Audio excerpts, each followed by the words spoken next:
నా ఛానల్ చూసే వారందరికీ నమస్కారం తెలుపుతూ అందరూ బాగుండాలని ఆ దేవుణ్ణి కోరుకుంటూ ఈరోజు మనం సాయిబాబా ఛానల్లో వీడియో ఈరోజు శుక్రవారం అమావాస్య కాబట్టి మనం నరదిష్టి పరిహారం చూద్దాం. ఎటువంటి నరదిష్టి అయినా తగ్గిపోతుంది. మీరు ఒకసారి చేసి చూడండి, మీకే తెలుస్తుంది.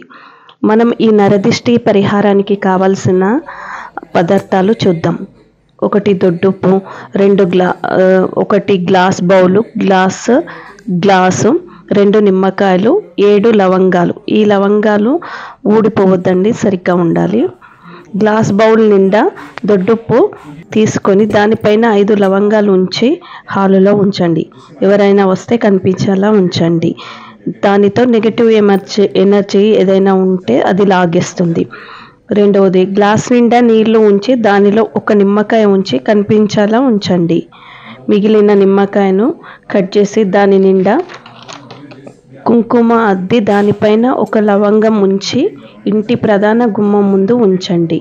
ఇలా ఈ అమావాస్య రోజు చేస్తూ ఉండండి. అలా మీకు ఉన్న ఏదైనా నరదిష్టి ఉంటే తొలగిపోతుంది. ఈ పరిహారాలు చేస్తూ ఉంటే నరదిష్టి తగ్గిపోతుంది.